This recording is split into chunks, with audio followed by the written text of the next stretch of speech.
Hello dear kids, welcome back to yet another interesting chapter of social science.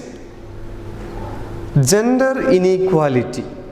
In other words, gender discrimination refers to unfair rights between male and female based on different gender roles, which leads to unequal treatments in life. Almost all society assign different roles to men and women. These roles have traditionally been assigned based on their physical ability and the beliefs that the society holds about men and women. It is therefore important to understand what the distinction between men and women are. So today in this chapter, gender and gender inequality, we are going to discuss about what is the meaning of the term gender, then about gender discrimination, then how the government works to remove gender inequality. Let's have a look into the mind map. Gender and gender inequality. We will discuss first gender and sex, then gender stereotyping, then impact of gender inequality. So let's see the first topic, gender and sex. The first distinction that exists between a boy and a girl is biological, based on their physical and anatomical differences known as sex. The other distinction between boy and a girl is known as gender. Gender is a social construct based on the socially and culturally prescribed roles that boys and girls are made to follow. In our families, communities and schools lay down different socially approved behaviors for boys and girls. As we grow into men and women, we keep imbibing these socially defined roles till they become an inseparable part of our identity. And do you know what is stereotyping? Gender stereotyping. Societies across the world make clear distinctions between boys and girls from a very early age. For example, as young children, we are given different toys to play with. Boys are generally given cars or balls, while girls are given dolls to play with. Both toys can be fun for both boys and girls, right? Then why are girls given dolls and boys cars? Toys become an indirect way of telling the children that they would have different roles to play in the society when they become men and women. If we observe carefully, we can find such differences created in the smallest things. Typical examples of gender stereotypes are: boys don't cry. Boys don't cry. Girls are bad at mathematics. Technology is for men. Women are bad drivers, and so on. Many stories that you read or the films that you watch reinforce this gender stereotyping, where girls are portrayed as weak and dependent, while the boys are portrayed as tough and active. Women or girls are generally passive participants and all the action is taken care of by the men or boys. So this is what gender stereotyping.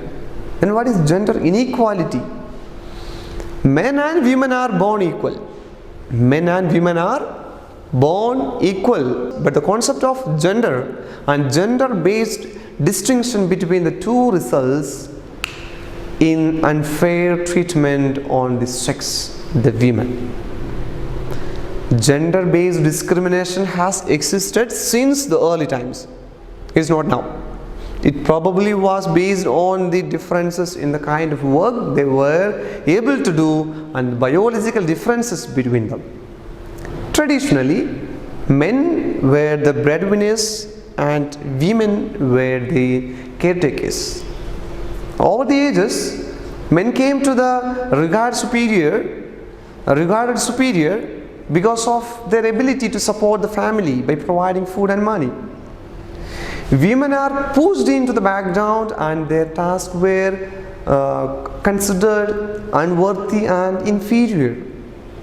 They could not voice their opinions and were even denied access to education and other basic facilities. Women and girls were dependent on their fathers or brothers before marriage and after marriage on their husbands. The differential treatment of men and women in the society create gender-based discrimination or gender inequality. In many societies, women face discrimination and are given a low status in the society. Their work is undervalued and they receive less wages than men for the same amount of work. Right, so let's see some sort of inequality in the working place. Women's primary role as a caretaker and homemaker is one which is often not valued. In many societies, it is naturally assumed that men will work outside the home and the women may also do so provided they also fulfill their household duties. Okay, then there is no sharing of the household costs between men and women, whether employed or not. Therefore, it means that household jobs are considered to be a duty of the women for which they are not paid.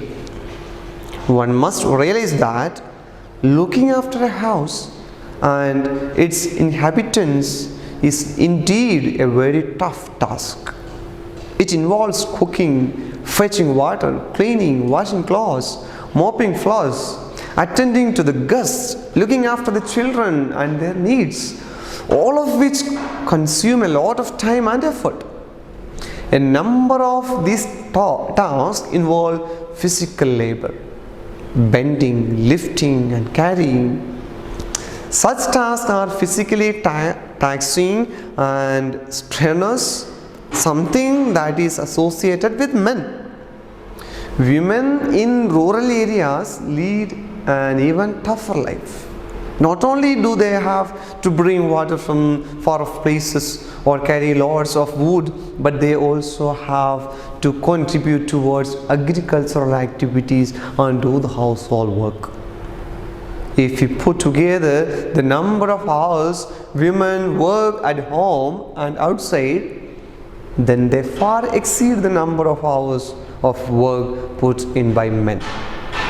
Yet, household work or housework remains the most undervalued and unpaid job. Of the total workforce in the country, women still constitute a very small number. Social inequalities related to the gender often deny equal opportunities to the women in different societies. About 75% of the jobs in the well-paying professions are held by men.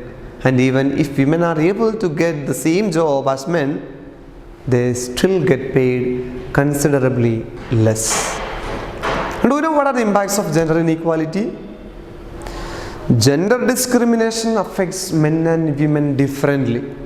While the men benefit from gender discrimination, women tend to suffer. Its negative impact on women is seen in different areas such as health, education, self-image and work. How it affects the health? The health and the mental well-being of a woman or a girl is adversely affected due to the preferences of boys or men.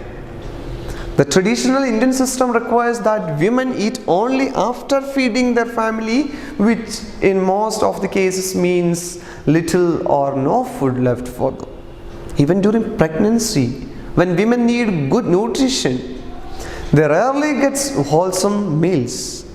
Thus results in malnourished mothers and children and has a long-term impact on their health. And what about education? Families in rural India still prefer to send their sons to schools and keep the girls engaged in household work. In cases where girls are sent to the school, they drop out before completing their secondary education. In urban areas, however, parents are seen to be focusing on the education of both boys and girls. Thank God.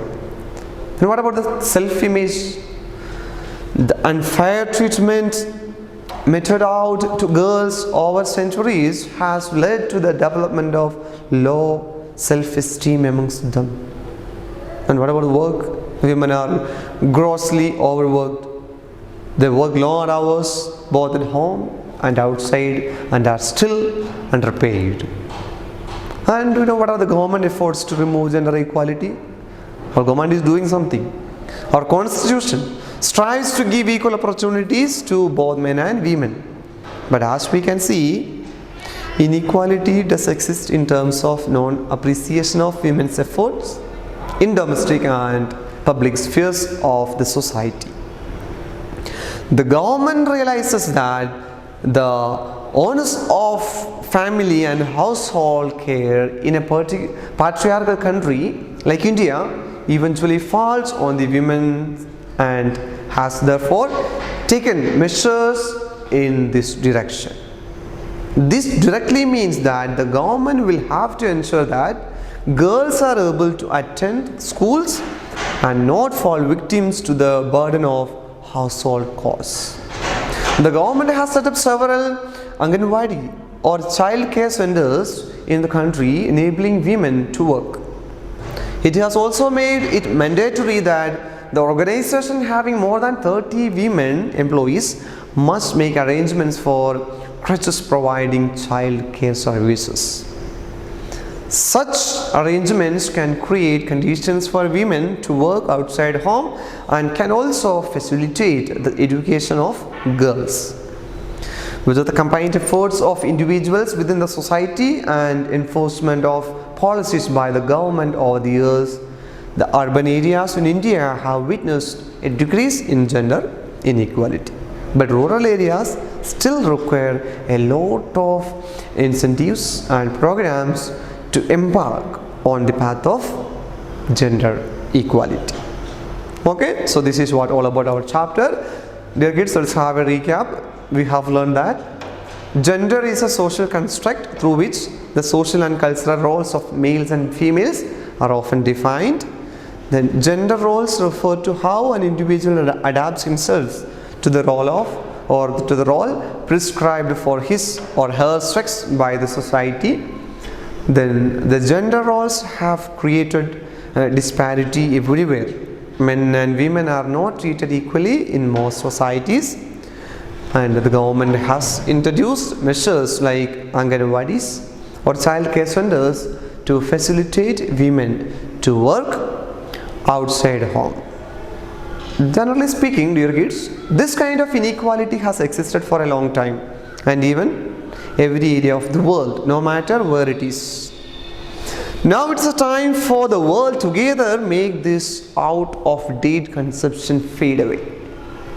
To some extent, the Nobel community stated that we cannot reach democracy and peace unless we wouldn't give equal rights and chances for women have.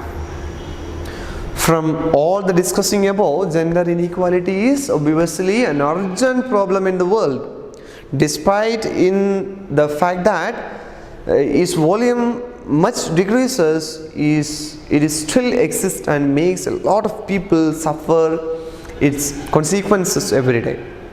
And there are many reasons leading to gender discrimination which cannot be solved easily. However, with education and progressive thoughts of people, there are also reasons to trust in the future of gender inequality being stopped.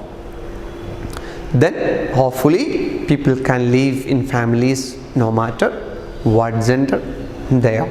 So hope for the best. Take care. All the best.